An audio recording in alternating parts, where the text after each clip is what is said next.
O'rtoqlar Ichki ishlar vazirligi kiberxavfsizlikka kelganman.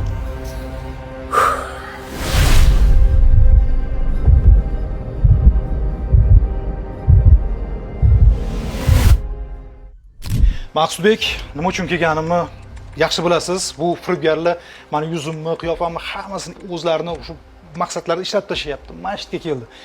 Nima qilish kerak bularni? Bu bitta sizni muammongiz emas. Davlat arboblaridan tortib kerak bo'lsa, aktyor, aktrisa, mashhur biznesmenlar Alisher Usmonov boyliklarini tarqatyapti. Zafar Hoshimov korzinka asoschisi yangi loyiha ochdi. Bunaqa yolg'onlar juda ko'p. Ko'pgina fuqarolarimiz aldanib qolyapti. Ishonib qolishyapti shu narsaga, ha? Albatta. Yuzlarni ishlatib, bu qanaqa texnologiya, nima bu o'zi? Bu deepfake texnologiyasi, ya'ni yuz va ovozni o'xshatadi, sun'iy intellektdan foydalangan holat. Shunchalik o'xshatish mumkinmi?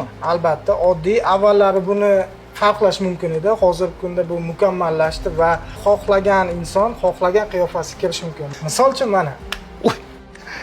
Mana qarang. To'xtang. Narimon Davron bo'lib qoldik. O'ziga qayting.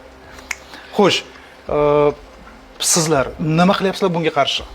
Hozirgi kunda kunida 300 dan ortiq fake ma'lumotlar va akkauntlar aniqlanadi va uni bloklashga yuboriladi. Bundan tashqari oxirgi 5 yillikda oladigan bo'lsak, firibgarlik turlari 8 tadan 64 taga ko'paygan. Ya'ni o'sha soxta qo'ng'iroqlar, bank xodimiman deb, kerak bo'lsa yaqin qarindoshingiz sifatida ham sizga qo'ng'iroq qilishlari mumkin. Ovozlarini o'xshatgan holatda. Ayni hozirgi davrda, hozirgi zamonda juda ehtiyot bo'lish kerak. Shunaqa hammamizda telefon bor, hammamizda Telegram va hokazolar bor.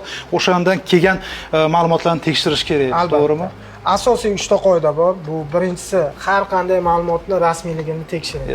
Bu kerak bo'lsa yaqinlaringizdan kelgan bo'lsa ham qo'ng'iroq qilib tekshirib ko'rishingiz mumkin. Ikkinchi qoida, tekin pishloq faqat qopqonda bo'ladi. Yashang. Tezda boyib ketish mumkin bo'lgan takliflarga hech qachon ishonmanglar. Uchinchisi, xavfsizligingiz faqat o'zingizning qo'lingizda.